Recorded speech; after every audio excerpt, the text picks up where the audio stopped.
저는 직업환경의학과 의사 이지연이라고 합니다. 직업환경의학과는 일하는 사람들에게 생기는 건강 문제나 독성이 있는 물질이 몸에 들어갔을 때 생기는 질병에 대해서 치료하는 곳이에요. 오늘은 이런 독성 물질 중에서 많은 사람들이 일상 속에서 사용하고 있는 과부하화물 그리고 파라벤, 이 두 가지 화학 물질에 대해서 이야기해 보려고 합니다. 화학물질, 과부하화물, 파라벤, 갑자기 처음 들어보는 어려운 단어들이 많이 나와서 낯설게 느껴질 수도 있는데 알고 보면 이름만 어렵지 여러분이 매일 쓰고 있는 굉장히 친숙한 물건들에 들어있는 성분이에요. 지금부터 최대한 어렵지 않게 설명해 드리도록 하겠습니다. 먼저 화학물질이란 무엇일까요? 화학물질, 이름을 들었을 때는 뭔가 실험실에서나 볼 수 있는 왼쪽과 같은 그림이 머리에 먼저 떠오르죠. 하지만 실제로는 오른쪽 그림처럼 우리가 먹는 것, 입는 것을 포함해서 매일 쓰는 모든 물건 중에는 화학물질이 안 들어가 있는 것이 없을 정도로 화학물질은 우리의 삶과 매우 가까운 관계를 맺고 있어요.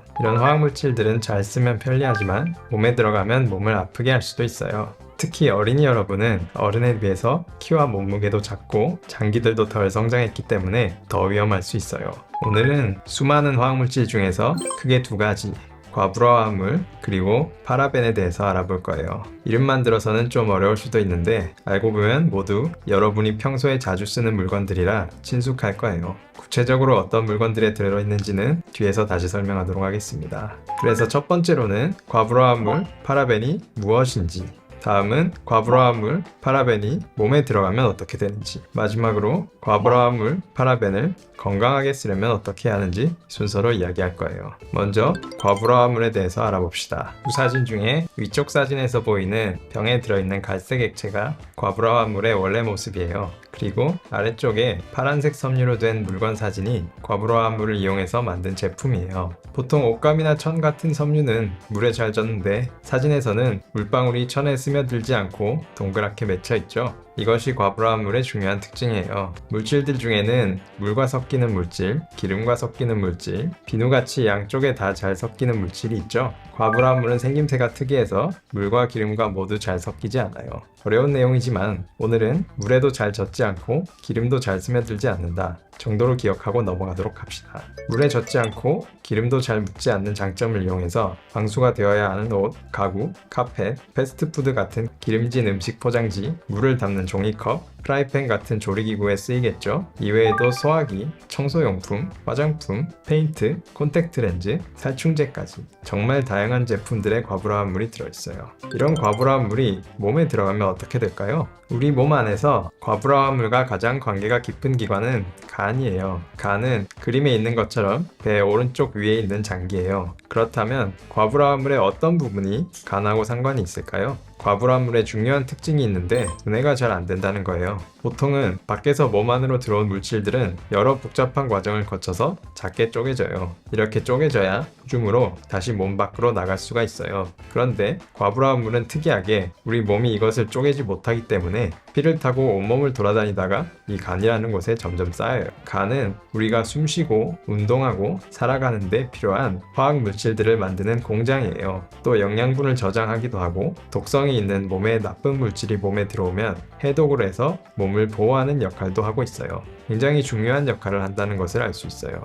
그런데 간에 나쁜 물질이 쌓이면 간은 더 이상 그런 일들을 못하게 돼요. 이렇게 맡고 있는 일들이 많은 간이 일을 못하게 되면 당연히 몸이 안 좋아지고 이곳저곳 아프게 되겠죠. 과부하물에 지나치게 노출되면 치명적인 질병인 암도 생길 수 있어요. 암은 여러분도 알고 있듯이 우리나라 사람들의 사망 원인 중에 높은 순위를 차지하고 있는 굉장히 위험한 질병이죠. 여러 가지 과부하물 중에 한 가지 과부하옥탄산이 1군 발암물질로 지정되어 있어요. 1군 발암물질이라 하면 암을 일으키는다는 증거가 충분히 있는 물질이라는 뜻이에요. 우리나라에서도 이 물질이 예전에 대구 수돗물에서 나와서 크게 문제가 된 적도 있었어요.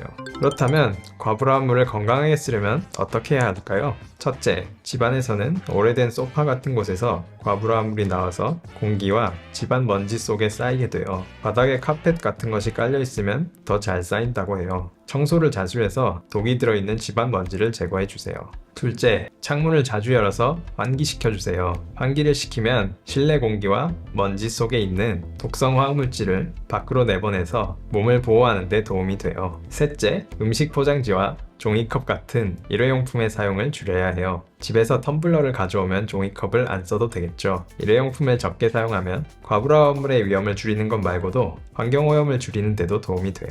넷째, 요리할 때 프라이팬 코팅이 벗겨지지 않도록 조심해서 살살 다루고 코팅이 벗겨진 것이 눈에 보이면 새 것으로 바꿔줘야 해요. 설거지할 때도 부드러운 스펀지를 사용해서 설거지하는 것이 좋겠죠. 다음은 파라벤에 대해서 알아봅시다. 파라벤은 보이는 것처럼 하얀 가루 모양으로 생긴 화학물질이에요. 이것의 가장 중요한 특징으로는 세균이나 곰팡이가 잘 못 자라게 방해하는 성질을 가지고 있어요. 매일 쓰는 물건들에 곰팡이나 세균이 들어가서 더러워지면 냄새도 이상해지고 몸에도 나빠져서 더 못 쓰게 되겠죠. 파라벤은 이런 물건들 안에 방부제, 보존제로 들어가서 제품이 썩지 않고 처음 그대로의 상태를 유지하도록 해줘요. 이런 역할을 하기 때문에 시간이 지날수록 성질이 변할 수 있는 모든 제품에 들어갈 수 있어요. 세균이나 곰팡이는 습기가 있는 곳을 좋아해서 물이 많이 들어가 있는 물건들은 세균이 번식하기 좋은 환경이에요. 샴푸, 로션 같은 화장품들이 대표적이고 세제, 치약, 물티슈에도 들어있어요. 심지어 먹는 음식인 잼, 소스 같은 것에도 들어있어요.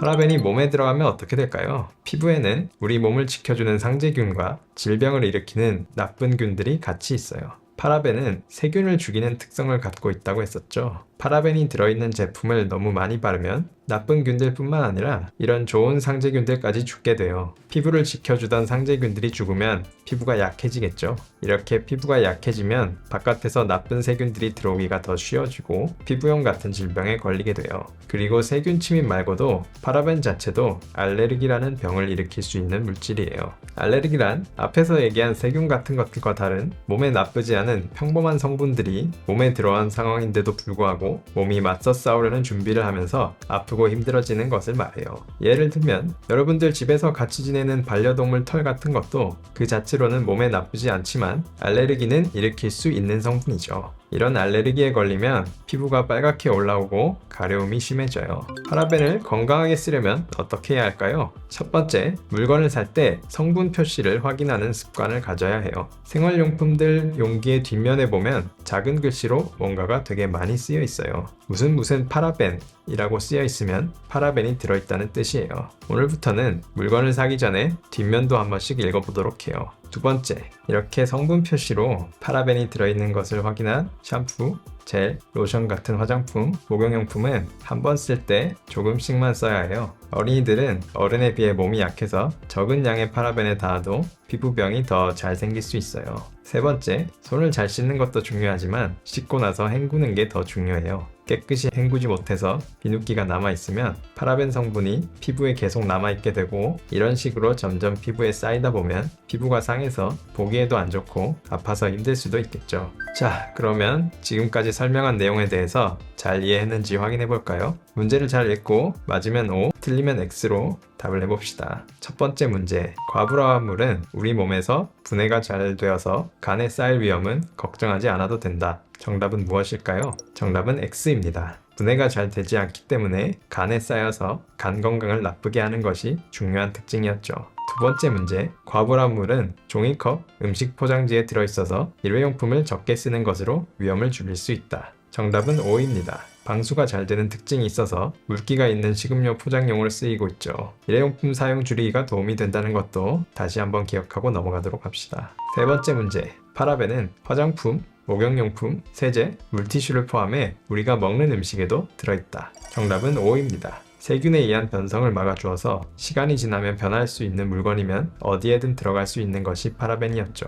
네 번째 문제, 파라벤은 몸에 나쁜 세균을 죽이는 능력이 있으므로 피부에 많이 바를수록 좋다. 정답은 X입니다. 몸에 나쁜 세균을 죽이는 것은 맞지만 파라벤이 들어간 제품을 많이 바르면 몸에 좋은 상재균도 같이 죽으면서 피부가 오히려 더 나빠질 수 있습니다. 지금까지 과부하물, 파라벤 두 가지 화학물질에 대해서 알아보았는데요. 생각했던 것보다 정말 익숙한 것들에 들어있었죠. 모두 생활에 없으면 안 되는 꼭 필요한 물질들이지만 간이나 피부 건강을 해칠 수 있다는 나쁜 점도 있었어요.